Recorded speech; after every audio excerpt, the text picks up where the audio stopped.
tal? Bueno, buen día para todos. Mi nombre es Jorge Palazzo y la idea hoy es juntarnos para hablar un poquito sobre el tratamiento radiante en el cáncer de mama en esta época del descalonamiento, la intensificación de los tratamientos, ¿no? Simplemente agradecerles a todos los participantes, a nuestros invitados nacionales e internacionales que van a participar del mismo. Sin más palabras, sin más preámbulos, paso la palabra a los directores de este evento virtual, la doctora Vanessa Krakowski y el doctor Miguel, que disfrutemos el evento esta mañana y muchas gracias de nuevo. Hola, muy buenos días a todos. Muchísimas gracias a los que se conectaron al webinar. Muchísimas gracias a los participantes. Voy a pasar a presentar a nuestra buena panelista, quien va a ser de buena, la doctora María Fernanda Díaz Vázquez. Ya todos la conocen. Ella es médica radiooncóloga, es directora médica del Centro de Anfunes de Córdoba y es profesora de la Universidad Católica de Córdoba. También tenemos al malo, porque sí, es el doctor Francisco Terrier, está acreditado en MASTAP, pertenece a la Sociedad Argentina de Mastología y es el actual presidente de la misma, es jefe de la Unidad de Patología Mamaria de la Universidad de La Plata del Hospital Italiano y director médico de la Clínica Brest de La Plata. Y por último tenemos al doctor Isa, que nos acompaña desde Chile. Muchas gracias, Nico. Él es radiooncólogo de la Clínica IRAM de Santiago de Chile, es magíster en aplicaciones tecnológicas avanzadas en oncología radiante, magíster en administración de salud, es asesor oncológico en el Hospital Digital del Ministerio de Salud de Chile y asesor oncológico de la Fundación CARE de Cecilia Boloco. Así que, sin más preámbulos,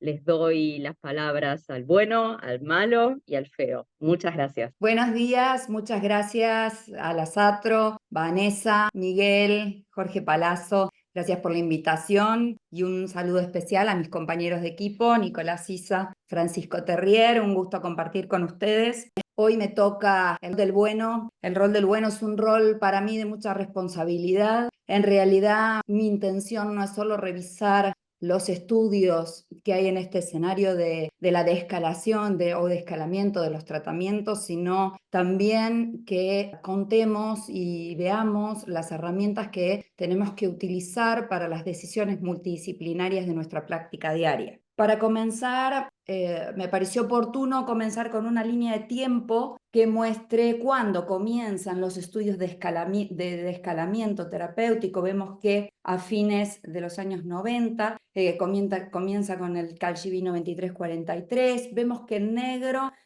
puse los estudios que ya están publicados y que tienen tiempo de seguimiento, y en verde están los últimos estudios que están ongoing y que son cruciales para determinar el futuro en la omisión de la radioterapia. Comencemos por el carcinoma invasor, estadios tempranos. Innumerables estudios desde la década del 70 nos muestran cuál es el beneficio de la radioterapia, cirugía conservadora. Realmente todos los estudios muestran diferencias a favor de la radioterapia en reducir hasta 2/3 el riesgo de recaída local. Entonces, a partir de esto surgen los primeros estudios donde el ambiente científico se pregunta si tenemos tan buenos resultados en estos estadios tempranos o con la radioterapia, ¿no habrá algún subgrupo en el que podemos descalar y omitir la radioterapia? ¿No los estaremos sobretratando? Y así es como comienzan los primeros estudios, el CLINO 2343, que es un estudio randomizado que compara la radioterapia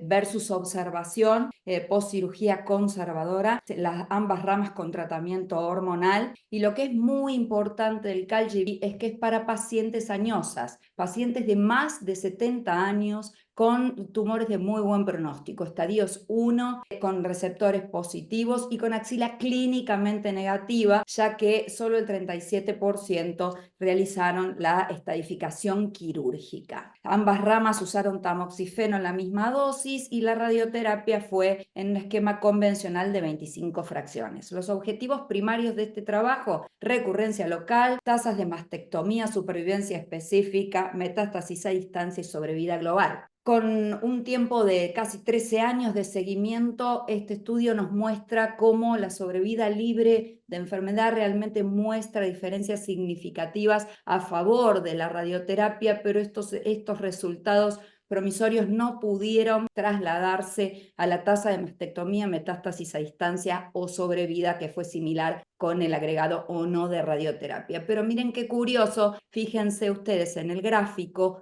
como ambas curvas comienzan a separarse después de los 5 años, probablemente cuando la paciente termina con el tamoxifeno, y cómo el beneficio que otorga la radioterapia en recaída local se extiende a través del tiempo. El CALGB entonces dio lugar a un segundo estudio con similares características, pero con una población ya más joven, CALGB más 70, más 65, también tumores primarios, pero un poco mejor clasificados, tumores hormonodependientes, ganglios negativos, tumores pequeños. Todas las pacientes hicieron cirugía conservadora con estadificación quirúrgica de la axila y terapia endocrina adyuvante. Ya los esquemas de radioterapia fueron de 25 días, pero también de 15, o sea, fraccionamiento moderado con o sin boost. Objetivo primario, igual que CALGB, recurrencia local y los demás objetivos. Con una mediana de seguimiento de 9 años, similares resultados al CALGB, el grupo que hizo radioterapia tuvo una sobrevida libre de recurrencias significativamente mayor que el grupo que no la realizó, pero estos resultados tampoco pudieron trasladarse a la sobrevida y los otros objetivos. Es por ello que concluyen que en realidad es una decisión compartida omitir el tratamiento en algunas de estas pacientes, evaluando bien el estado general, la expectativa de vida y las comorbilidades. Actualmente, otros estudios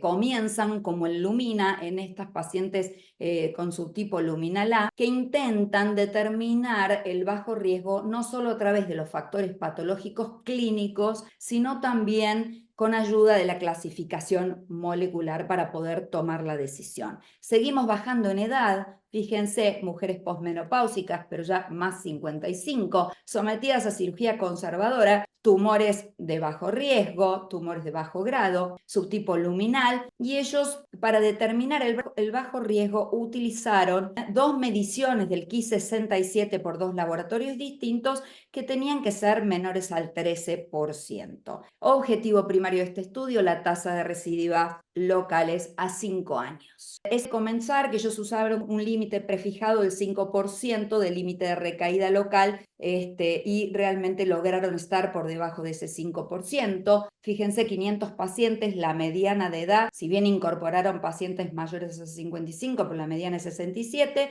con un 2.3 de recaída local a 5 años. Concluyen que en este grupo de pacientes de buen pronóstico posmenopáusicas tienen tasas muy bajas de recaída local a 5 años y podrían ser candidatas a la omisión. El trial IDEA toma la idea justamente del Lumina, pero incluye pacientes posmenopáusicas más jóvenes. Seguimos bajando ya a partir de los 50 años. El mismo grupo de pacientes, y añadieron una firma genómica intentando determinar el riesgo en una forma más segura. 200 pacientes, también tumores pequeños, receptores positivos, HER2 negativos, con un score de Oncotype, de recurrencia de Oncotype de 18 o menor. El objetivo primario de este estudio, la tasa de recurrencia a 5 años. El IDEA mostró realmente un riesgo muy bajo de recurrencia local cuando se utiliza un ensayo genómico. Como vemos, no hubo diferencias tampoco significativas en ambos grupos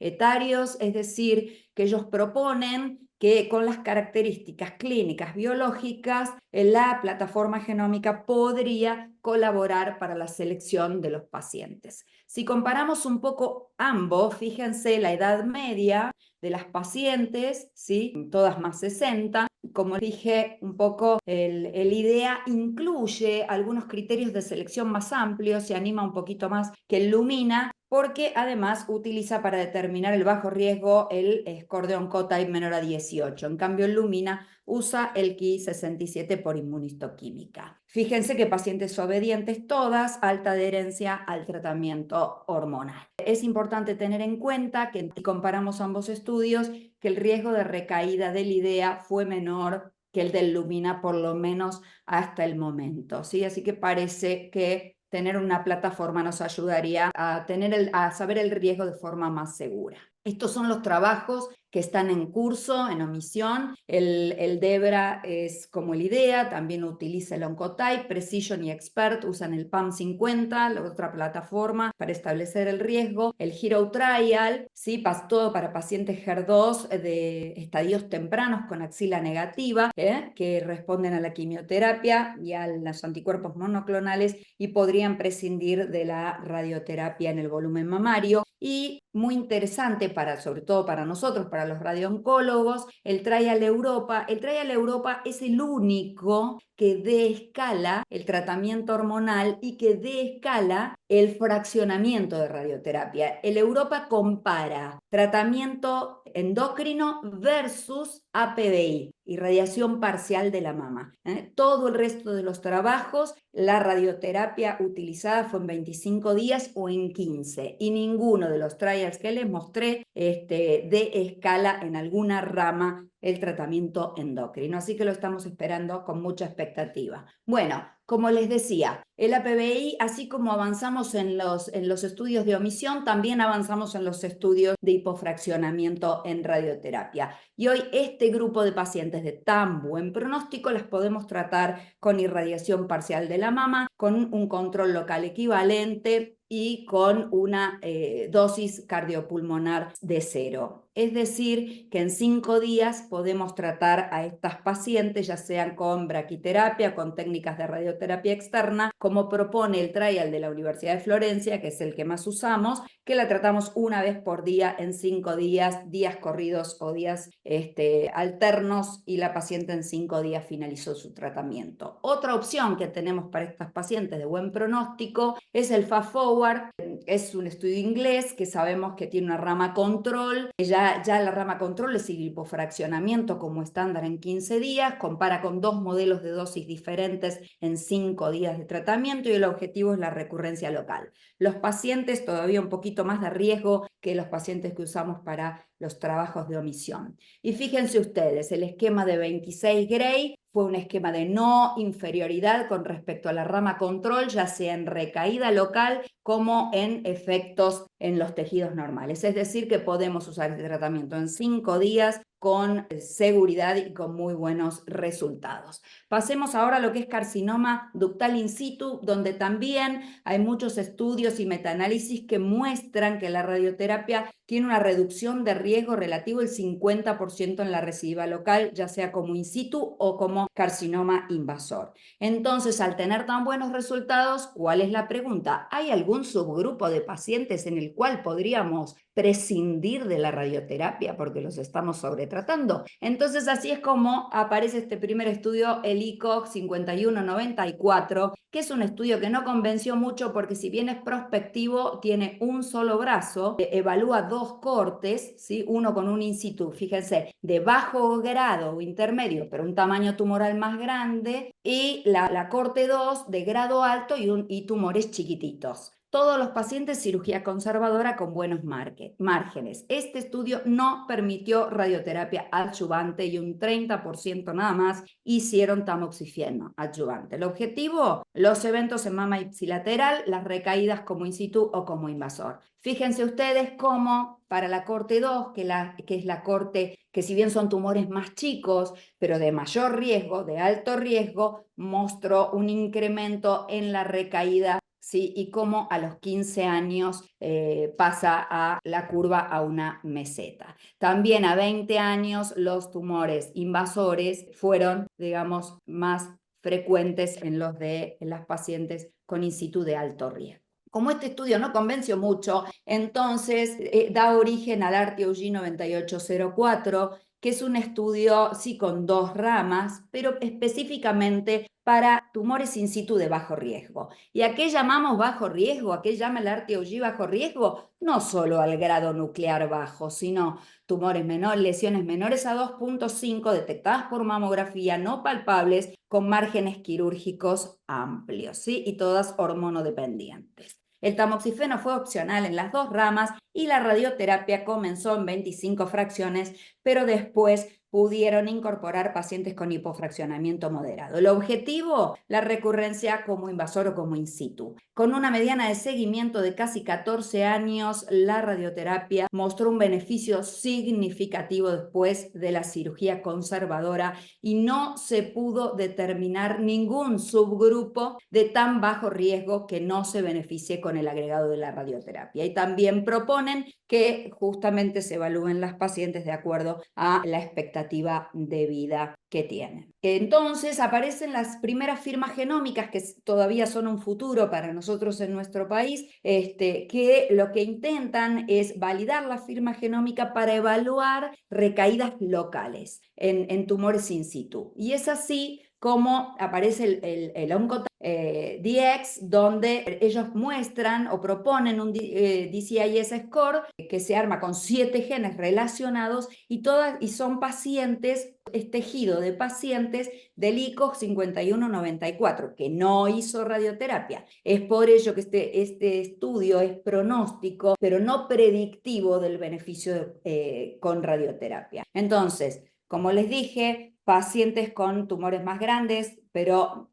con grado más bajo, y pacientes con grado alto con tumores más pequeños, los dividen en 3 grupos de riesgo, y a 10 años ellos concluyen con que las pacientes consideradas de bajo riesgo, de acuerdo al OncoDX, tienen un bajo riesgo de recaída y que las que más podrían beneficiarse con el tratamiento adyuvante son las de riesgo intermedio y alto, que prácticamente duplican el riesgo de recaída. Es decir, si ellos proponen que si nos apoyamos en los factores clínicos y patológicos, podríamos utilizar este Oncotype DCIS para estimar el riesgo y tomar decisiones sobre los pacientes. Y hablando de decisiones, la otra plataforma es DecisionRT, que no solo es pronóstica, sino esta sí es predictiva del beneficio de la radioterapia. No tengo conflicto de interés. ¿Y por qué? Porque utiliza el tejido de los pacientes del ARTI-UG 9804,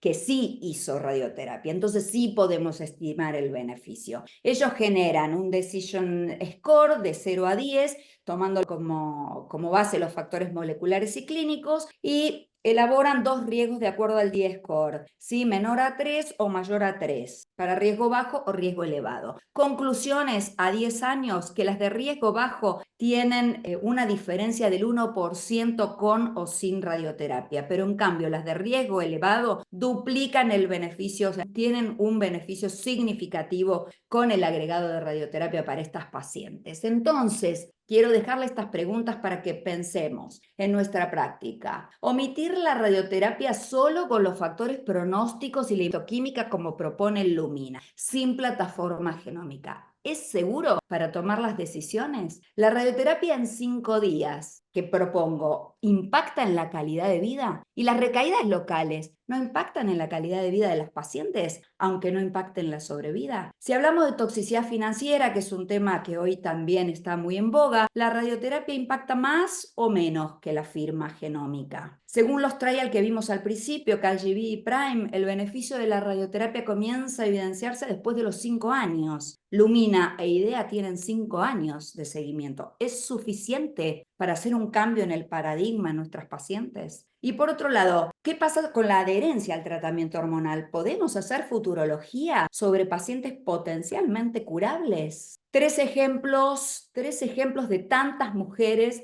que están en este grupo de pacientes y que podría con tumores luminales que podrían estar dentro de estos trials. María Esther, de 75 años, viuda, jubilada, quiere seguir viajando con los jubilados y quiere conocer su bisnieto. Mónica, 55 años, empresaria, juega al pádel, estudia teatro, súper activa, quiere seguir viajando por el mundo y conocer a sus nietos. Natacha, 51 años, abogada, 2 hijos, nueva vida laboral, nueva pareja, con todas las expectativas. Estos son nada más que 3 ejemplos sobre las pacientes que nosotros tenemos la responsabilidad de decidir. Gracias. Buen resumen, Fernanda. Muy buena la presentación. Gracias, Nico. Yo voy a ser del feo, pues, así que tengo que molestar. Ya, yo voy a hacer la misión de radioterapia de cáncer de mama temprano, el feo, obviamente, por ser el chileno del grupo. Yo trabajo en Irán, ya me presentaron, me conocen de los amigos argentinos, sin conflictos de interés, lamentablemente. El temario de esta charla vamos a hablar de la introducción de la evidencia clínica antigua, la moderna, de la última evidencia actualizada, algo de guías clínicas de la realidad argentina, de cómo podría impactarnos en Argentina esto y conclusiones del tema. Estas son las estadísticas argentinas, son las últimas publicadas en Global, son del año 2022. Tenemos nuevos cánceres en Argentina que son 133.420, con una mortalidad de 70.000, con una prevalencia de 5 años de cánceres con 400.000 personas. En las mujeres tiene una incidencia de cáncer de mama, es el número uno, tiene una incidencia de 21.631. Todos estos son datos publicados del 2022 de Globocan, con una mortalidad de 6.436 mujeres y prevalencia 5 años de 87.000. Esta es la distribución que tiene por provincia.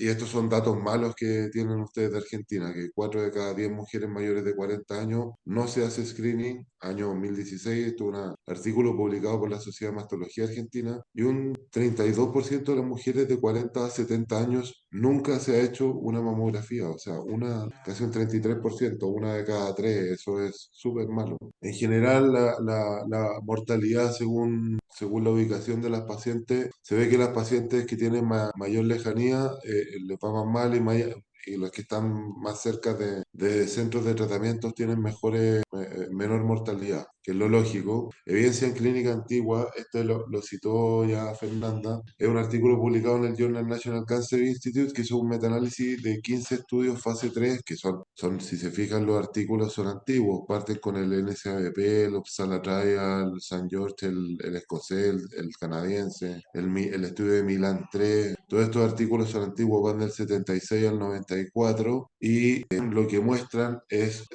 qué pasa cuando no se hacía radioterapia. Aumenta ¿cómo se llama? La falla local. Aumenta la falla local, evidentemente el rol de la radioterapia la disminuye, y cuando se hace un análisis en conjunto para la mortalidad, la omisión es peor, o sea, favorece dar radioterapia porque disminuye la mortalidad. Tiene un factor protector. Eso es lo que era antiguamente, y eso hacía que pensar que hacer la omisión era algo malo, porque ya no solamente aumentaba las residas locales, sino aumentaba la mortalidad. Vemos después que con la evidencia clínica moderna, este artículo está publicado en el Cancer Treatment Reviews del 2021, son 6 estudios fase 3, que son más que nada los que nombró Fernanda. Está el de Kunkler, el de Hughes, tanto esos los estudios importantes, y muestran que este pasado el 1, y muestran que todos los artículos a 5 y a 10 años la radioterapia disminuye la recurrencia ipsilateral. ¿Y qué pasa con la sobrevida? Con 4.600 pacientes analizados, ya no se compromete la sobrevida, o sea, no traspasa el 1. O sea, sabemos que disminuye la recurrencia local, pero eso no se transmite en un impacto de que mejore la sobrevida. La última evidencia actualizada también lo mostró Fernanda, el de Kunkler, de estos estudios clásicos de omisión del New England del 2023. Paro un poquito en para mostrar que son 1.326 mujeres, se randomizaron 50-50 a radiohormono versus hormono, eran mayores de 65, receptores positivos, T1 y T2 hasta 3 centímetros, la hormonoterapia era tamoxifeno, la radioterapia 40-50 Gray, 10% tuvo BUS, y el seguimiento 10 años, se ve evidentemente que las curvas de recurrencia local se separan, pero las de sobrevida son iguales. ¿Qué te dicen las guías clínicas? Las guías clínicas de Estados Unidos en ese sentido sí son más conservadoras, son mayores de 65 y 70 años, todavía no incorporan los artículos nuevos, que yo estoy de acuerdo, tienen poco seguimiento, no es como para incorporarlo en una guía. Son cánceres de muy buen pronóstico, y nosotros, para poder tomar decisiones sensatas, tenemos que tener 10 años de seguimiento. Si son tan buenos, las fallas las vamos a ver después. O sea, así que acá dice que se tienen que ser 65-70 años receptores positivos. positivos, izquierdos negativos de 1 o tumores menores de 3 centímetros, que es lo que hemos visto en relación a la evidencia. Pero ¿qué pasa también qué hacemos cuando estas pacientes fallan? Porque pueden fallar, tienen mayor tasa de recurrencias locales. Si no han recibido radioterapia y antes recibieron cirugía conservadora, no recibieron radio, se puede repetir la cirugía conservadora y el centinela y después, eso sí, después sí o sí se va a radio. ¿Cuál es la realidad argentina? Esto me costó pillar artículos de Argentina. Este es uno que está súper bueno, que se llama Breast Cancer en Argentina. Es un análisis de un grupo colaborativo. Está publicado en un journal de epidemiología del año 2016. Fue una encuesta que reunió 1.732 pacientes del 2012 y 2013 que eran centros públicos y privados. Yo rescato esto, que mayores de 60 años eran 839, 48%. Estadios 1 y 2B, que son los que podrían calzar para la omisión, eran 45%. Y de los luminales A y B, que son también los que pueden calzar, son 69,5%. Si hacemos las matemáticas, esto me entretuvo haciendo esta diapositiva. Haciendo las matemáticas, si tenemos una incidencia de cáncer en Argentina, que es lo que publican en esta revista de mama, de 71,2 por cada 100.000 habitantes, perdón, al 2022 deberían haber, estos son de las estadísticas del INE Argentina, Instituto Nacional de Estadística, se llama acá en Chile igual, 23.705.000 mujeres, tendrían que haber habido 16.878 pacientes anuales para cáncer. Si empezamos a aplicar los porcentajes del artículo anterior, que era como una distribución más o menos de la realidad argentina, mayores de 60 iban a ser 8.000. Estadios 1 y 2, de esos 8.000, un 45%, 370, perdón, 3.700. De esos, si decimos que el 69 eran luminales A y B, son 2.500 pacientes. O sea, podríamos haber hecho misión en el año 2022 en Argentina a 2.578 pacientes. Todo esto para ponerle números a la cosa. Si usamos las estadísticas de Globocan, que era menos conservador, Globocan tenía una incidencia mayor, y aplicamos las mismas cosas de mayores de 60 años, iban a ser 10.000, estadio 1 y 2B, 4.700 y aplicamos los luminales A más B, eran 3.300 pacientes. O sea, pueden ser 3.300 pacientes anuales las que se puedan beneficiar de la omisión. Me di otra, que ya que tengo muchos amigos en Argentina, hice una encuesta a ellos de preguntar cuánto valía más o menos una radioterapia simple 3D a una mama, pensando en, como dijo Fernanda, que para mí, si le vamos a hacer radioterapia a estas pacientes, no le vamos a hacer 15 ni 25 fracciones, le vamos a hacer un fast forward. O eso, y yo sé que 3D en Argentina está en todas partes, o sea, desde el norte hasta el extremo sur. Yo sé que IMRT todavía no hay en todas partes y yo cuando pienso en IMRT también estoy pensando en el estudio de Florencia en 30 en 5 en días corridos, que eso ya está publicado. O sea, una semana de tratamiento. Si pensamos en el conservador, si la vamos a tratar todas con 3D, son casi 4 millones de dólares con IMRT 9. Si tomamos las estadísticas de los menos conservadores, 3.300 pacientes, ahí va de 5 a 11 millones y medio de dólares, más o menos lo que podemos gastar. Son cifras que no las considero grandes. Dicho lo que dice Fernanda, si nosotros les vamos a empezar a pedir a estas pacientes para omitir la radioterapia, vamos a pedirle firmas moleculares, vamos a pedirle estudios especiales. Otro artículo el de Raxi que salió publicado ahora, que también se le empieza a seleccionar las pacientes con resonancia preoperatoria. O sea, si vamos a empezar a encarecer para hacer omisión, encuentro que es una ridiculez. Conclusiones, ¿se puede omitir la radioterapia sin comprometer la sobrevida? Yo creo que sí, se puede ahorrar recursos al omitir. Yo le hice un cálculo más o menos bien conservador de lo que se puede ahorrar Argentina. O sea, estos son datos totalmente suyos, pero me falta este artículo a mí, que tenga al menos 5 años de seguimiento y que mida la toxicidad de las terapias. Pues si nosotros hacemos un fast forward o una APBI, la paciente está tratada en 5 días. Si le agregamos la hormonoterapia, ahí la hormonoterapia por 5 versus la hormonoterapia por 5 o omisión de terapia. Y yo creo que la rama de radioterapia sola compensaría de mejor manera que la de hormonoterapia sola. Y yo creo que en conjunto sería esta un poquito mejor, pero no daría mejor sobre ella. Pero la calidad de vida de una paciente que se hace un tratamiento de radio en una semana y tiene que estar tomando una pastilla 5 días, 5, perdón, todos los días días por 5 años, que trae sus consecuencias, tiene sintomatología, el tamoxifeno, le jode la calidad de vida a las mujeres. Ya lo muestra el estudio del Atlas, el VIC 98, el ATOM, todos que las pacientes con hormonoterapia a los 5 años casi el 80% habían abandonado la terapia por toxicidad. Y eso es mi presentación. Viva la libertad, se puede ahorrar plata. Por eso puse la foto de Milei para reírme un rato. Eso, gracias, chiquillos. No estuviste tan malo. No, si no puedo ser tan Ah, malo. no, el malo es Francisco, no estuviste No, feo. yo no soy malo, yo soy el feo, el que ve los números. Bueno, buen día, ¿cómo andan todos? Muchas gracias a la sociedad y a los directores por la invitación. Creo que la elección del malo y del feo estuvo bien, ¿no es cierto? Fernanda y por un lado y Nicolás por el otro. El malo no es fácil ser el malo, porque la verdad que no sé si hay tanto para ser el malo, pero bueno, tenemos que asumir ese papel, ¿no es cierto?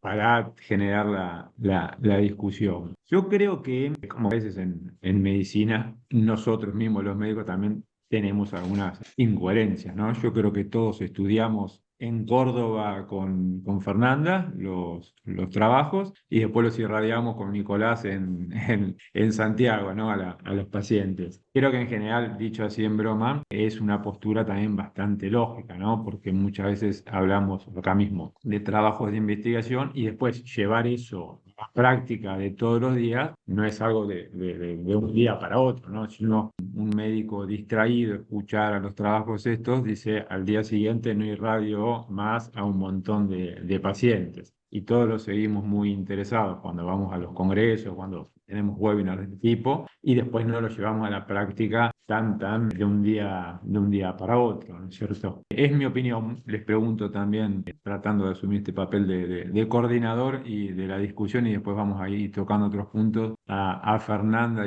y a Nicolás. Si se pelean, voy a lograr el objetivo, y si no, que me den su opinión, si más o menos comparten esa dicotomía de los trabajos son muy interesantes, pero llevado a la práctica no es así de un día para otro. ¿Qué opinan?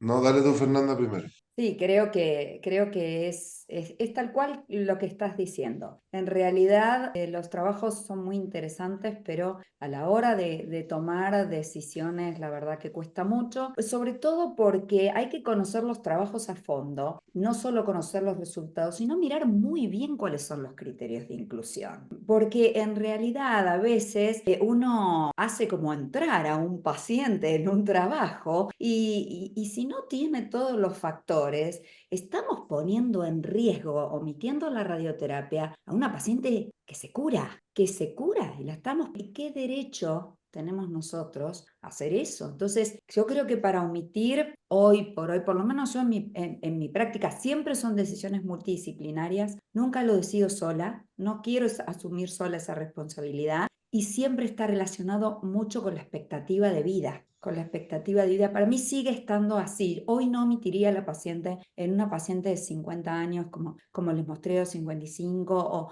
o 70 con escasa morbilidad, no lo haría, no lo haría. Y sobre todo, como dijo Nicolás, con el acceso a las técnicas que ya han probado su beneficio y que no tienen mayor toxicidad, a las técnicas hipofraccionadas que hoy estamos usando para estas pacientes. Sí, pues sí, Nicolás. de los comentarios del artículo del metaanálisis del Journal National Cancer Institute del 2004, ahí los tipos hablan que las radioterapias son tratamientos largos, mórbidos, que las pacientes son rurales, que no se pueden estar haciendo el tratamiento un mes y medio, pero viejo, eso ya cambió hace un buen rato. Las pacientes se tratan en una semana y todos los artículos de hormonoterapia adyuvante que conocemos, que son los artículos antiguos, las pacientes abandonan, se sienten mal, tienen toxicidad y todo, y la radio en una semana, yo encuentro que es mucho menos mórbido irradiarla que darle 5 años de hormonoterapia. Por eso ponía ese comentario que a mí me falta ese artículo de ramas de radio sola, hormono sola, radio más hormono versus omisión. Me falta Yo ese quise. artículo. Sí,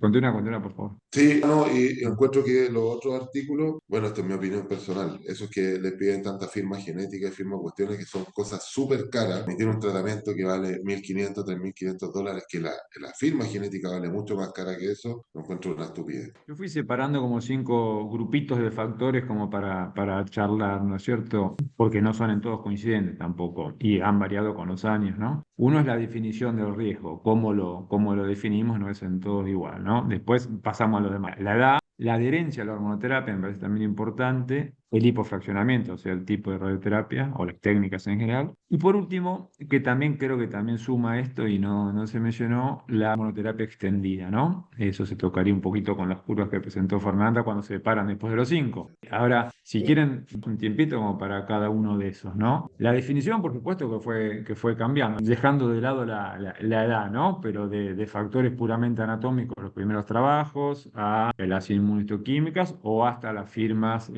genómicas como el Oncotype. Eso los hace algunos poco practicables, sobre todo, ¿no? No porque no dispongamos de Oncotype, sino porque no disponemos de los costos para todos los pacientes, lo hace un poco muy interesante, pero impracticable, ¿no es cierto? El otro, más sencillo, pero del Lumina, que cuando uno lo lee bien repara, tiene, claro, la ventaja de la patología centralizada en 2 laboratorios para todo Canadá, pero también la difícil reproducibilidad, si uno lo traslada a todo un país. El Ki-67 tiene hasta un valor de corte propio, 13.25, ¿no? ¿Qué opinan de esos factores? ¿No? Un poco lo dijeron, ¿no? De la plataforma en general, los dos lo ven, creo, medio impracticable. Y de los otros así factores de definición del riesgo, ¿qué opinan? Y viste en la comparación del IDEA y del Lumina. En realidad está bien, ellos tienen esta posibilidad de establecer por 2 laboratorios el Ki-67, pero igualmente a 5 años, ¿no? Falta seguimiento, las recaídas son mayores que con una plataforma. Siguen siendo bajas, pero son mayores. Esto es lo que vemos. Entonces, ¿hasta dónde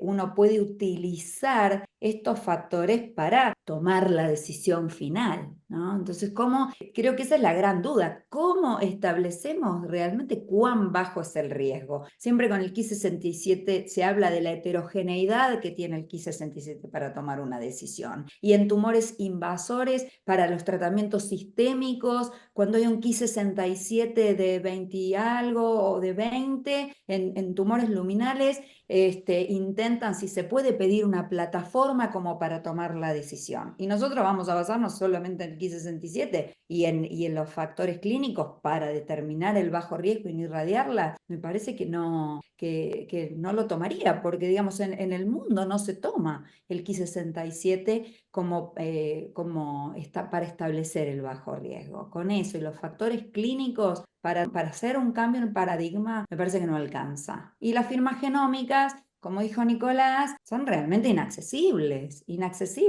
Prefiero hacerle la radioterapia en 5 días. ¿Cuántas pacientes? Ahora vos me decís, bueno, tiene una alta comorbilidad, tiene una fibrosis pulmonar, bueno, está bien, en esa paciente entonces... En general, igual serían casos medio aislados, más anécdotas, pero en general Exacto. entre los mastólogos Bueno, por empezar, como ya se dijo, ninguna decisión hoy es del mastólogo o del oncólogo, ¿no es cierto? Del equipo multidisciplinario tratante. Eso hay que dejarlo, me parece, sin ninguna duda, ¿no? Pero podríamos encontrarnos con una paciente que, por su indicación, que generalmente tenemos en nuestro país, de solicitar una plataforma cuando podemos, para evitar o para indicar la quimioterapia, ¿cierto?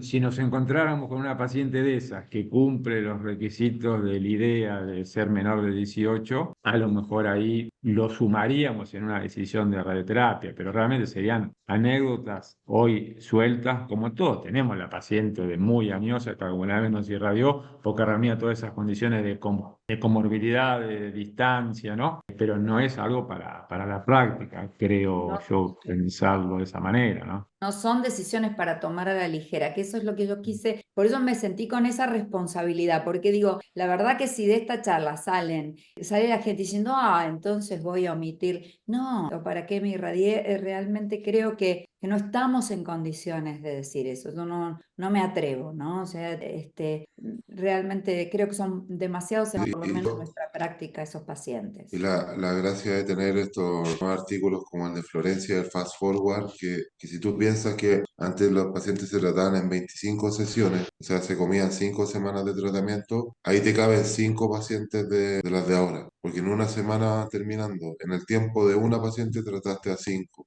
Y si estamos haciéndolo como los de UK de 40 en 15, que son 3 semanas, ahí te caben 3 pacientes en el cupo de una. O sea, no es que estemos saturando, estamos hoy en día en radioterapia, estamos desaturando los equipos, lo que hace que tengamos una mayor capacidad de tratar pacientes. El tratamiento son rápidos, seguros, por los precios que tiene en Argentina, que son parecidos, muy parecidos a los que tenemos acá, son baratos. Así que mostrar cómo el gobierno cambia las políticas públicas, tú tenés que tener una evaluación de tecnología sanitaria que se llama NETESA. Y el ETESA tiene que demostrar que hacer todas estas plataformas genómicas y exámenes tiene que ser beneficioso y más barato que hacer la radioterapia, lo cual es imposible. Ese Así es otro que punto que yo había separado, Nicolás, para analizarlo entre estos 5 puntos, el hipofraccionamiento, ¿no? Si uno toma los trabajos que comenzó a rememorar Fernanda, eran fraccionamientos totalmente distintos a los de hoy en día. Entonces ahí era fácil decir, evitémosle a la paciente estar 5 semanas a 400 kilómetros de su Por casa y hoy no estamos ya hablando más de eso, ¿no? Incluso visto de los supuesto. lados, porque él lo decía del Sí. lado de saturar el centro de radioterapia, pero también del lado de la paciente, el hipofraccionamiento es ventajoso para los dos, ¿no? a todo. Y si uno, digamos, ya tiene unos años en esto, estamos viendo que, el ultra hipofraccionamiento, o sea, en 5 días, está siguiendo la misma evolución de los trabajos que el hipomoderado, ¿sí? Que empezó en pacientes de buen pronóstico y ya hoy es estándar hasta en No, reconstrucción sí, mamaria. Y a con el todo. ultra hipo ya están en curso que se publica el ultra charm, ya están en curso el ultra hipo en áreas ganglionares. Entonces vamos camino a irradiar a todas nuestras pacientes en 5 días. Entonces también esta evidencia no se puede, es incomparable, no podemos comparar un tratamiento en 25, porque siempre se habla de la calidad de vida, del lucro cesante de las pacientes, de cómo impacta en su economía. Bueno, eso ya no existe. Son argumentos de hace 20 años, ¿no es cierto? Son Entonces, argumentos de hace 20 años, pero que en estos estudios están incluidos. claro, Y por claro. otro lado, tenemos también el FAST, que uno prefiere el fast forward porque el FAST en realidad es de toxicidad, ¿no? El objetivo primordial, pero es un estudio con 10 años de seguimiento y es un estudio que la verdad que, por ejemplo, en pandemia lo usamos muchísimo. Una vez por semana, 5 semanas, una vez por semana. Entonces, realmente para pacientes añosas, no te digo para todas seleccionadas, de zona rural, como decías vos, Nicolás, también es una opción. Es decir, hoy tenemos un abanico de opciones para utilizar la mejor opción para cada paciente, y no todas en 25, todas con boost, ¿sí? Y otro de los puntos me parece, para analizar por separado es la edad, ¿no? Si nos subimos ahora un poco a favor en el tren del desescalamiento, sí hay un avance importante, si uno quisiera seguir esta línea, de las variaciones de las edades, ¿no? Porque si tomamos el Calcivi de mayores de 70 y pacientes de hace 20 años, decía, eran solo viejitas las que puedo desescalar. Hoy tenemos trabajos que están hablando con otras condiciones, con otra evolución, pero de 50 años, ¿no? Si tomamos el IDEA como otro extremo. Entonces, eso sería una de las cosas que avanzaron los trabajos del desescalamiento. Antes era muy fácil animarse, entre comillas, a la mayor de 70 y ahora, si uno los toma a favor, permite animarse también, usando el mismo término, en otras edades, ¿no es cierto? Y a partir de los 50 es un parámetro totalmente distinto. Nicolás, ¿qué opinas de las edades? Es muy real. Usamos las edades para hacer, por ejemplo, el fast forward, la edad de reclutamiento es pacientes de mama mayores de 18 años. El problema de eso es, Francisco, es la curva clásica, porque a las mujeres mayores de 18 años son pocas las que les da cáncer de mama. Pero hay pacientes jóvenes incluidas, pero todo el mundo dice que le falta representación. Los estudios de UK siempre ponen mayores de 18 y las jóvenes son pocas, pero lo que hacemos nosotros es que si una paciente tiene un tumor pequeño, acá nosotros tratamos todos 26 en 5 si es mama simple, y si es menor de 50 años le hacemos bus integrado hasta 30 con IMRT. O sea, le damos el beneficio del bus. Tratamos toda la mama hipofraccionada con el beneficio del boost, que es mayor siempre en las mujeres de 50 años o menos. O sea, lo consideramos. Y a las demás pacientes le hacemos parcial. O sea, la parcial, la guía Astro de este año permite hacer parcial a mujeres sobre 40 años. O sea, es bien es bien permisiva. Tanto la Da pegas cosa, con... sí es como dice Fernanda, da cosa, pero Yo supuestamente es tengo cáncer de mama y tengo la suerte de que sea de buen pronóstico. Por favor, no me dejen sin radioterapia. Es lo que Ah, les no, pido. eso sí, estamos viendo qué radio. Pero en realidad es así. Hoy en día incluso está Sí, el bus incorporado están los trabajos de bus incorporado en el tratamiento de fast forward, sí, ¿no? O po. sea, por eso digo, esto sigue progresando, no es algo que nos quedamos en el fast forward para las de buen pronóstico nada más. Vamos a estar haciendo fast forward en todas las pacientes y no falta tanto para eso. Así que creo, y la verdad, en mi práctica, nosotros lo usamos mucho. Y yo estoy chocha con la toxicidad, porque sinceramente lo veo, no es algo es más allá de lo que yo leo. La paciente no tiene No, no, toxicidad aguda. como No tiene opinión, toxicidad como aguda. visión un poco externa de mastólogo, lo que vos decís de la toxicidad es lo vemos, ¿no? Lo vemos, mi opinión no es interesada, pues de última, yo no los irradio a los pacientes, sí los mando irradiar, ya se dieron cuenta, pero Sí, lo que se ve de las toxicidades es verdad, ¿no es cierto? Otra cosa que por ahí no es tan de radioterapeuta, pero que interviene en esto, ¿no? Es la hormonoterapia. Algunos, bueno, todos, sobre todo los últimos trabajos, el Lumen y el IDEA, tienen una alta adherencia a la radioterapia, 80 y pico, 90%, que no es lo que se ve en general en la vida diaria, ¿no? Así como Bueno, también había trabajos muy discutibles con indicaciones de tamoxifeno de 30%, que realmente serían muy malos números, prácticamente eso no es hacer hormonoterapia. Para que una paciente se incluya en nuestro trabajo, tiene que tener una adherencia, como dijimos, muy estricta, que no es la verdadera. Cuando se analizan sin este objetivo trabajos de autoencuestas de adherencia a la radioterapia, en general se está en el 60%. Entonces, eso también sería un factor que, si uno se sube a estos trabajos y no tiene esa adherencia, podría ser un factor de falla importante, ya fuera del trabajo randomizado con un seguimiento estricto. Por ahí esta adherencia a la hormoterapia sí la vemos un poco más los mastólogos que el radioterapeuta, pero también les pido su opinión en ese sentido, ¿no? sí, creo que nosotros probablemente no la vemos en la mayoría de las pacientes o las vemos después cuando recaen, si omitimos primero, pero esa es la realidad, ¿no? Que uno asume la monoterapia como que la paciente la va a hacer. Y resulta que si omitimos la radioterapia y no completa la hormonoterapia, la paciente hizo un tratamiento adyuvante totalmente insuficiente. Estamos exponiendo a una paciente curable a la posibilidad de disminuir esas posibilidades de cura. La hormonoterapia no es inocua y todos lo sabemos, o sea, no es inocua. Y las Y pacientes así, realmente así tienen todo, mucho impacto en la calidad de vida. en la mastología en general, no se está avanzando demasiado en el desescalamiento de la hormonoterapia, por lo Al menos en no contrario, se hacer. está Claro, intensificando. exacto. Los sí. 5 años se mantienen y hay muchos trabajos de hormonoterapia especial que podrían colaborar con esas curvas que nos mostraron, ¿no? Pero Sí. ¿cómo se llama? El tamoxifeno tiende a ser un poco mejor tolerado, pero el problema es que Sí. si la paciente es gorda, fumadora, tiene todos los otros riesgos asociados. Pero los inhibidores de aromatasa, como las mujeres que mostró Fernanda, esa que dijo que era abogada de 51 años buscando pololo, yo puedo estar No, disponible. ya tiene el pololo. Tiene. Ah, ya, no me necesita entonces.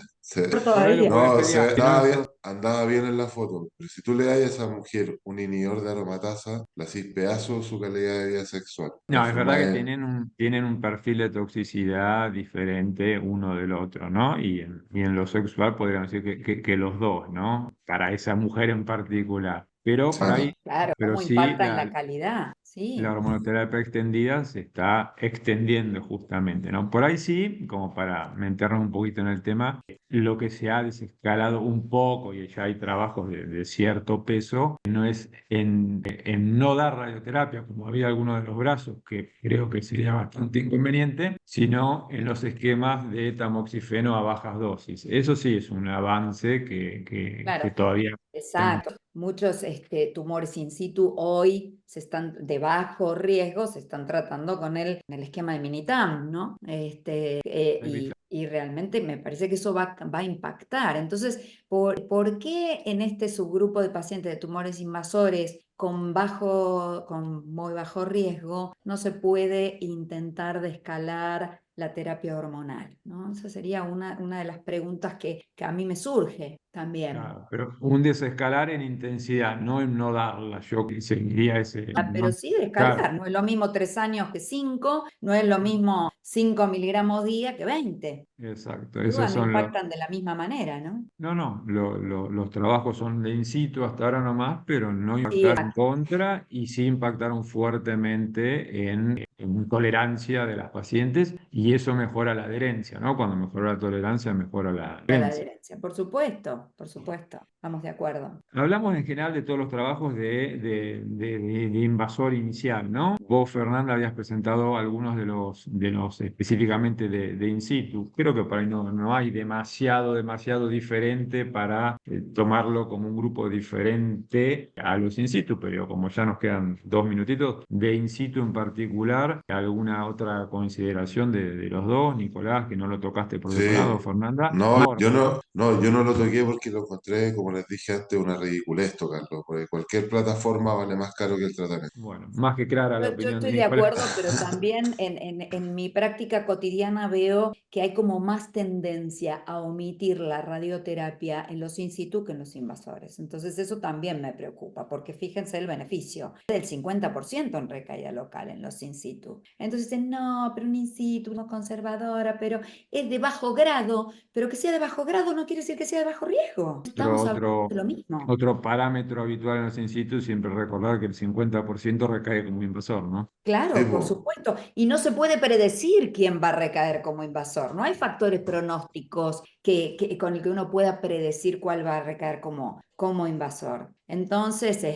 y ahí volvemos a lo mismo. Si omitimos la radioterapia, estamos probablemente dejando a la paciente a expensas de una recaída como un tumor invasor, donde ya los parámetros cambian, el pronóstico cambia, el tratamiento Bueno, cambia. otra cosa que no hemos dicho es de nuestros países que en ese sentido son similares, son la tasa de ruralidad que tenemos nosotros y de que todos estos maravillosos artículos de omisión, de los cuales yo defiendo, en teoría, hoy día, son con seguimientos súper estrictos. Y esa cuestión es mentira acá en nuestra realidad. Claro, Así pacientes que, rurales de El entorno de un estudio controlado, randomizado, es una cosa y la práctica por eso, es otra, ¿no? el hecho de esta señora del bajo riesgo o del in situ, de hacerle la radio en estos 5 días y que se vaya tratada para donde viva, tú te quedes tranquilo y la paciente se puede quedar tranquila de que está bien. Sí, es verdad, Bueno, aunque todavía el Fast Forward no incluyó a los in situ, pero la puedes tratar con una PBI tranquilamente. Sí, pues eso lo hacemos Realmente, nosotros. y realmente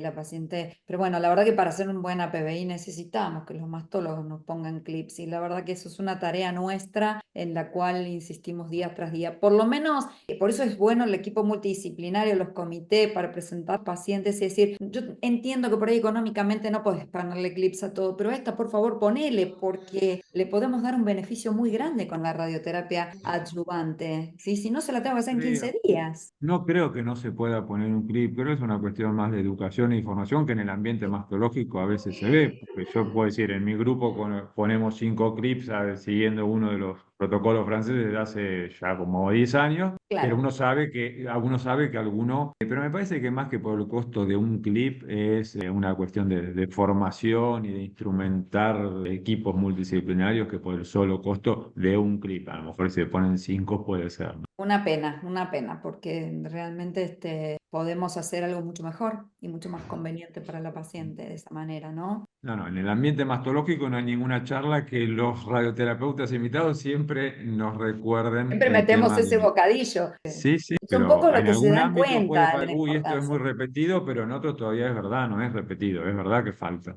Nosotros lo vemos, tenemos mastólogos que siempre ponen, pero tenemos otros que no ponen nunca. Y otros que están cambiando. O sea que se ve que esto de insistir es una práctica que a la larga va a traer un beneficio. No sé cómo es en Chile. Clips todos. Sí, sí, Sí, sí, sí, es de práctica normal. bien. Sí, pero tuvimos la misma pelea hace años atrás. Bueno, Sí, seguiremos con lo mismo. Seguiremos sí, defendiendo con vehemencia la radioterapia entonces. Yo tratando de respetar el tiempo que nos habían encomendado, Sí. creo que tocamos todos los temas más importantes. Les agradezco nuevamente la invitación y el placer de compartir este rato con ustedes. Y si alguno de los dos tiene algún comentario final para hacer, con todo gusto. Y si no, terminamos. Sí, yo tengo uno, pero pequeño.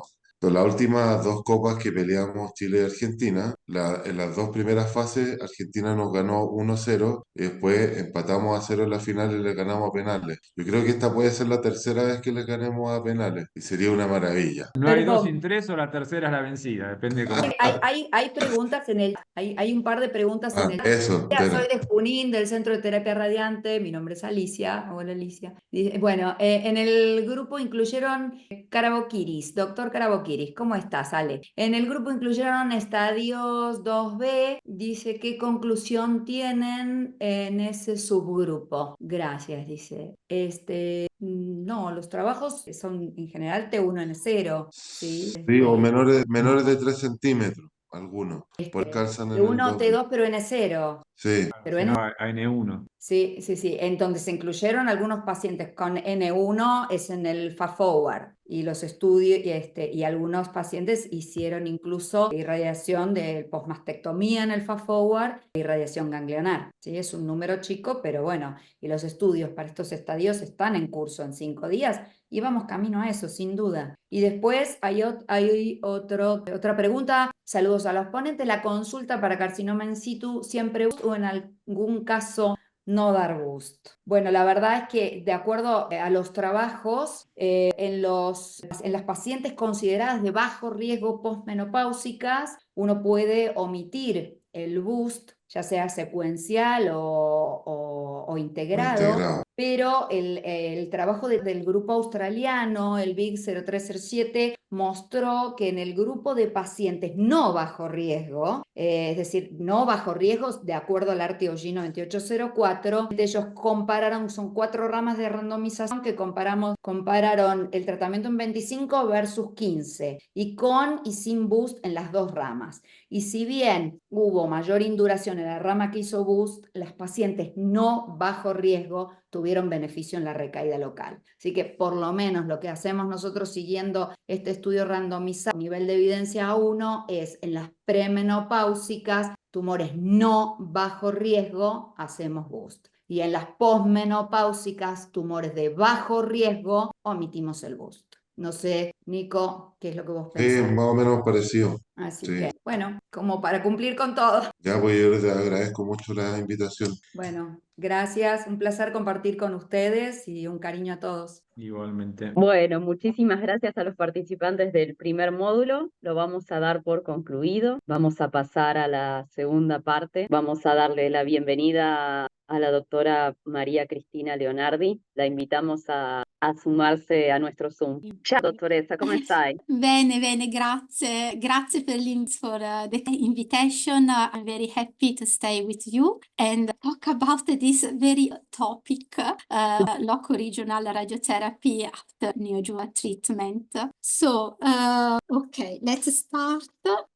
Mientras tanto, voy Ok. contando que la doctora María Cristina Leonardi es médica especialista en oncología radiante en el Instituto Europeo de Oncología y ella está a cargo del departamento de cáncer de mama dentro de la especialidad. Okay, good morning, everybody. Again, for the invitation.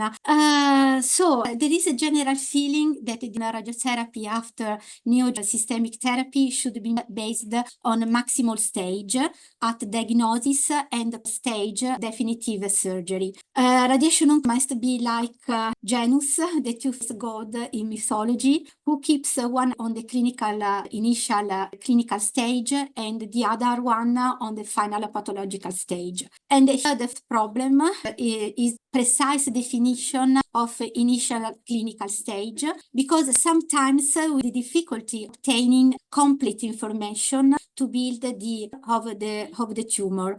For example, very often the present fixed axillary which are not mobile should be classified as and are simply described either as positive node and plus or N1 palpable, or sometimes enlarged nodes as suspicious are not always biopsy to have the pathological confirmation. And so this is to reconstruct the initial stage of the tumors. The decision making is complex because we have a large spectrum of clinical and pathological scenarios, which sometimes in different ways, also different extension of the radiation fields, depending on the perception by the radiation. So heterogeneity of a recommendation for radiotherapy is mainly due to the of high quality data and to the conflicting results coming from retrospective analysis. Therefore, we can find black and white areas where the decision on radiotherapy are easy and shared, and other situations which fall in grays in the areas. Okay. Let's start with ugly tumor, that is the advanced stage, clinical 3, including T4, CN3, and the pathological stage YPN2 and YPN3. The stage clinical T3 and 1 is highlighted because it formally belongs to the stage 3 advanced tumor, but sometimes is associated with early stage randomized phase studies. For now, these stages are not subject to any treatment de-intensification. In fact, a number of studies showed that local regional radiotherapy is beneficial for local control, breast cancer specific survival, overall survival, metastasis-free survival, regardless of their response to initial chemotherapy. Therefore, also when we have a PCR, stage 3 needs, this is the ugly tumors of my presentation. Now, I would like to switch to the opposite extreme, two cases non-locked diagnosis, namely T1, T2, which have a complete pathological response of the lymph nodes and probably represent the good tumor for which radiotherapy may be omitted. And the main study to support this approach is the prospective registry study, CHEM, where the early stage of T1, T2 defined 1 to 3 suspicious nodes in the axilla. So they together pathological classification of N1, 1 to 3 radiological staging, so no more than 3 suspicious nodes in the axilla, which becomes PN0 after neuroradiotherapy, either at axillary dissection or biopsy. This category belongs to the low-risk group, and in this case, no regional radiotherapy is planned. In fact, the rate of local regional recurrence in the low-risk group was very low, 0.1%, similar to that of the whole study population, and there was no significant difference. The radiation oncologist followed the study guidelines or performed elite radiotherapy. Here I choose because in case of sentinel node and PN0 based sentinel node biopsy, decision on de-escalating axillary radiotherapy with caution. There is a lot of debate on the ideal number of sentinel nodes that should be removed to precisely determine and establish the status of the axilla and reduce the rate of false negative. St. Gallen suggests this ideal number, it would be 3, but we have 2 or just 1 negative sentinel nodes. And also we have to consider some unfavorable tumor features. In fact, multivariate analysis of the RAPID study, triple negative and were significantly with worse recurrence-free survival. And also, St. Gallen panelists recommended that triple negative stage T2 and 1 must receive local regional radiotherapy regardless of pathological response. So even in case of PCR, they need local regional radiotherapy.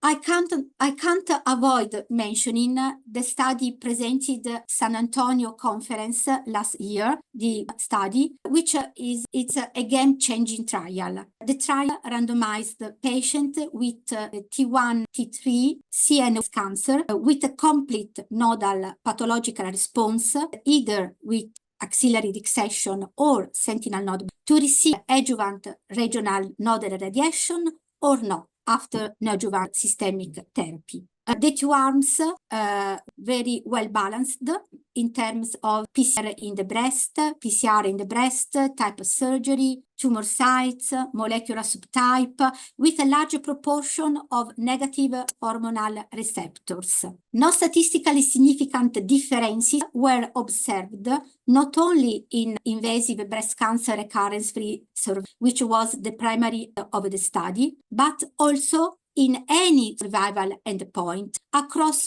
all the subgroups, regardless of PCR of the tumor in the breast or molecular subtype. So we are waiting for the publication in full because this trial can be a real game changer. There are similar studies investigating the impact of nodal complete response tumors with initially clinical positive nodes, the ATNEC and the OBSERVE, which are randomized trial, comparing sentinel node biopsy alone versus a form of axillary treatment, which can be either axillary dissection or axillary radiotherapy, to identify a low group who can with a conservative axillary approach. Let's take a step back and talk about partial response in the lymph nodes. Now I would like to focus on a more limited metastatic involvement, stage N1, and micromets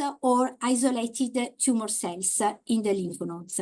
Formally, as residual lymph nodes, they are considered high risk and needed radiotherapy according to the all international guidelines. But it is a field of active research, and therefore there are interesting developments in the near.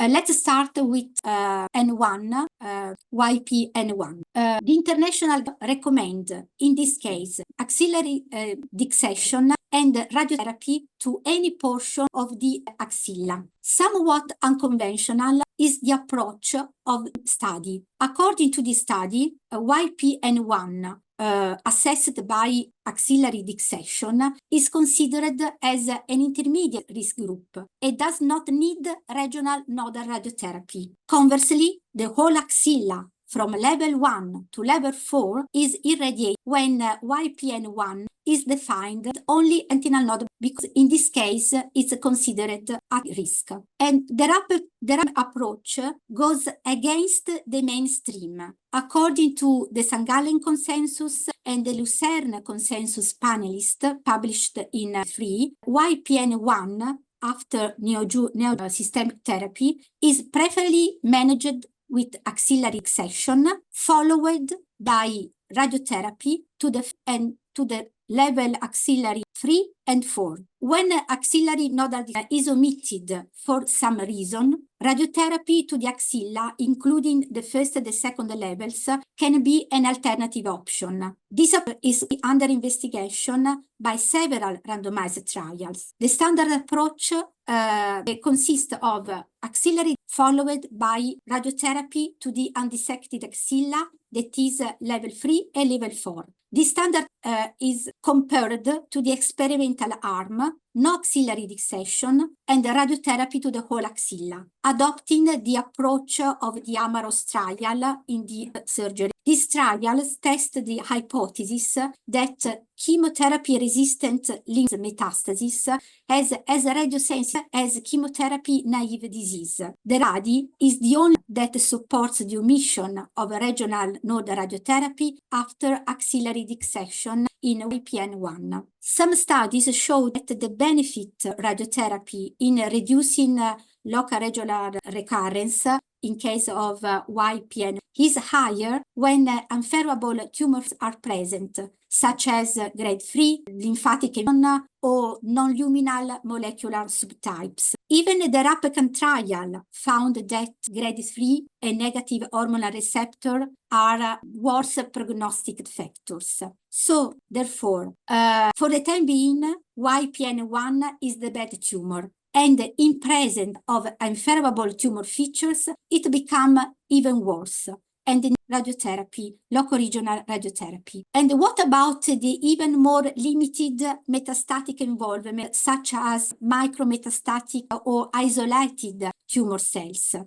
We know that the probability of additional positive nodes in the axilla with a positive sentinel nodes is higher after neoadjuvant systemic therapy than in upper surgery, because there was no correlation between the size of sentinel node metastasis and the rate of positive non-sentinel node. NeoNode 2 is a trial designed to test whether patient presenting only micrometastatic sentinel nodes after neoadjuvant therapy is clinically equivalent to that of patient with only micrometastatic sentinel nodes upfront surgery. A non-trial included patient clinical positive nodes, which become clinically negative nodes after neoadjuvant systemic therapy and turn out micrometastatic surgery with no more than 3 micromets. They do not either acceleration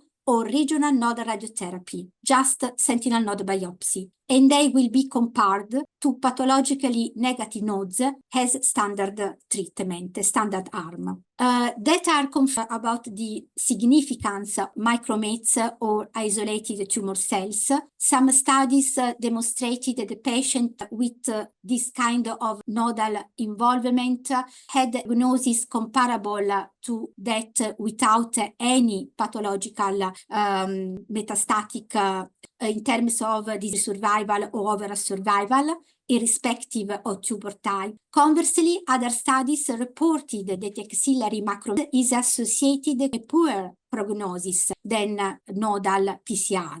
And also there are some debate on the efficacy of regional node radiation on overall survival in this kind of patients. But for now, it is a standard approach to give regional node therapy. Another ongoing debate is whether axillary must be always performed in case of residual minimal nodal, or whether radiotherapy could safely replace surgery as an alternative treatment.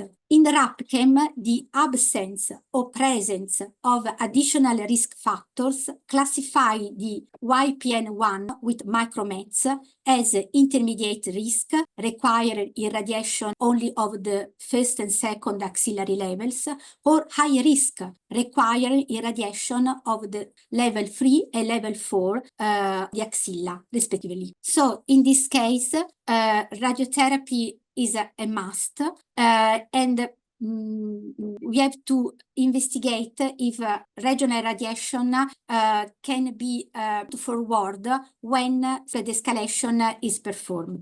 In conclusion, it's difficult to de-escalate radiotherapy because while waiting for randomized studies, we must act on the side of caution. There is a general trend in axillary radiotherapy and cases when the residual tumor burden is expected to be quite low, it's an option. To conclude, when we have advanced stages, regardless of pathological response, we must be, in case of YPN1, we must irradiate after axillary dissection. You can follow the RAPChem guidelines, but because all the others disagree. In case of micromets or isolated tumor cells, you should give radiotherapy after axillary dissection.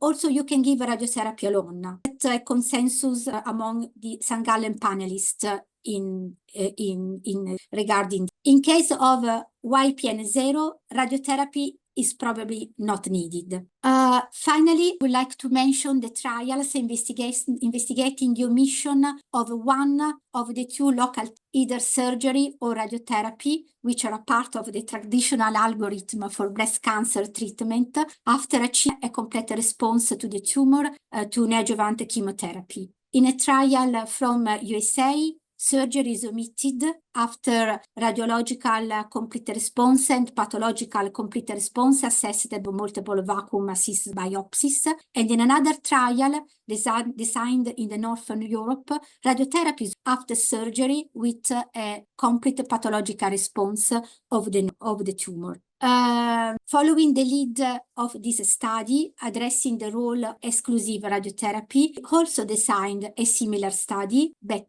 the Betty Grassi, dedicated to triple negative and HER2 tumors, 2 and 0, new adventure months ago, which is very exciting for us radiation oncologists. That's it, and thank you a lot for your attention. Thank you very much, Doctor, for your presentation. It was outstanding and clarified many points. So I invite all the panelists to ask questions and let's debate. How about that? If I can start with one question, Dr. Cristina, you mentioned that B51 is actually practice changing, but like there are many points missing in that trial.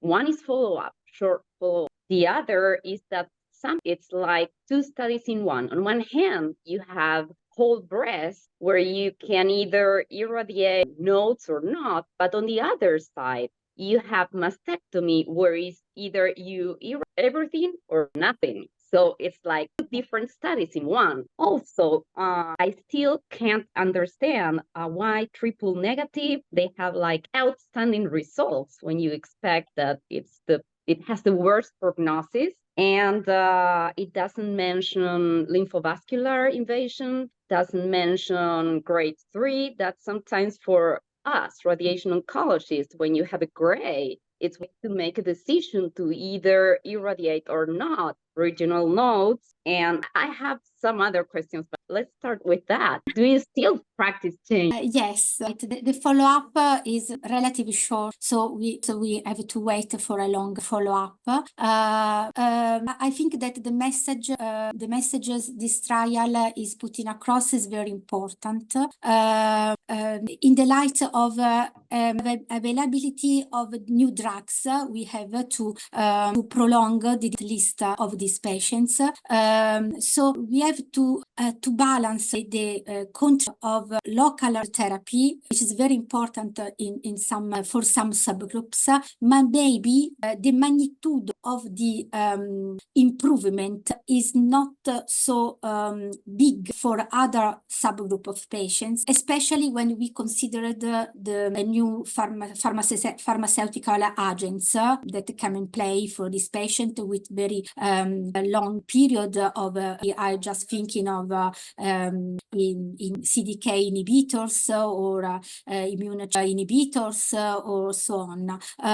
They drugs prolong at least the disease-free survival.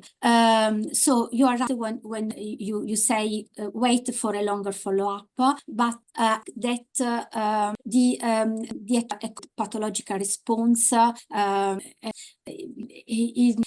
is very important point for starting point to discuss further local and also when you say the treatment after quadrantectomy is different than the treatment after mastectomy, because when we perform quadrantectomy we incident irradiate part of the axilla. Level 1 can achieve a quiet sufficient dose to kill a very low burden of metastatic, and also the second on the height of the extension of your tangential field. This doesn't with mastectomy.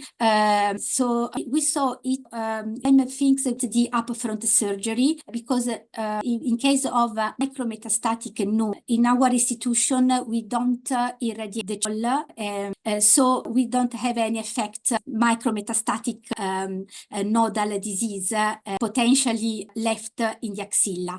Instead, for in case of conserving cells, so we have an impact on this micrometastatic. The research must go on and see and go in the body of the will answer many questions of a radiation oncologist. As a radiation oncologist, I feel a lot of penalized by these bigger. They are the surgeons. They don't consider their the radiation section. So answer that we can have as a radiation oncologist from these big trials, they are always confusing. So we have to pick up the message across the lines, not well designed to the question of a radiation oncologist. But there are other trials pipeline, so maybe we have to wait for them. Dottoressa, devi dello schermo, the share screen. Sorry to interrupt. Okay. ¿Alguna pregunta más, Vanessa? ¿Algo que alguien quiera preguntar? I have another questions in regards to luminal tumors. Don't you think they are underrepresented? If they are like 30%, and also we know if they're gonna come back, if there's gonna be it's gonna be in many years. So we have to be like very, very cautious when we omit the radiation in a complete response, because this underrepresentation and the short-term follow-up. How do you manage LAs? What do you think about this? Okay. Yeah, I know. Luminal A after, do you mean after neoadjuvant systemic luminal A? Okay. Maybe luminal, luminal B are prone to receive chemotherapy. So we are looking at additional risk factors, grade 3 even, but again, complete response on the nodes, and the tumor is not T1, T2, and at the beginning is we talk about early stage which achieve complete pathological response, perform the mastectomy. So in this case, we tend not to we changed our approach in my institute after the publication of the study. So if pathological complete response in the nodes, we don't perform radiotherapy in this kind of tumors. But also in the upfront surgery, in case of T2 and 1 with 1 to 3 positive lymph nodes, we don't perform locoregional radiotherapy in this kind of patients if the nodal stage remained N1. We add the additional risk factor. So in case of T1, T2, and 1, also in upfront surgery, we perform the locoregional also only if the additional risk factors, not if the luminal high, luminal low risk, we don't perform after mastectomy, either in upfront or neoadjuvant radiotherapy. So 2 years ago, a publication of the RAPChem studies, which is a real world practice, because prospective trial, and this study support the omission of post-mastectomy radiotherapy in a complete pathologic response in the nodes, regardless the luminal, the subtype, the molecular subtypes, triple negative, just one exception. In other case, which by the way, the same recommendation as St. Gallen panelist for triple negative. Otherwise, we are quite confident to post-mastectomy radiotherapy. So, yeah, it's a general consideration because the surgeons have done a lot for the omission of the surgeries, but it doesn't seem to be the same for radiation oncologists. We are very attached to our tradition, our traditional recommendation. So maybe it's a little more confidence, more courage to do a little than what we have do. Maybe it's not so bad. So. ¿Quieres hacer alguna pregunta? Okay, I have one more question then. Okay. Historically, T3 patients that were going to have a mastectomy, it was like a clear indication of PRT, correct? When we take one of the patients are PT3, nevertheless, they were randomized to either PMRT-RNI versus nothing. So if they had a complete response, we are omitting radiation therapy in a patient that has a tumor that's more than 5 centimeters. What about that? What are your thoughts about that? Yeah, I highlighted the CIF in red in my presentation because honestly, I don't feel confident to omit radiotherapy in this kind of patients. Not yet. Not yet. Not yet. But it is together with the early stage, with the stage 2, second stage. It's strange for me to consider to be considered equal to stage 3. So I don't feel confident, and in this case, I prefer not We to agree. omit. We agree to this with. Yes. I think it's too much also for me. Very conservative in radiotherapy, but I prefer to wait for many results. Buenísimo. ¿Alguna otra pregunta? Well, I guess we have no more answers. Okay. Thank you so Thank you. much for your presentation. Thank It's a great pleasure and honor to have you between us. So thank you very much. Thank you very much for the kind invitation. Okay, bye.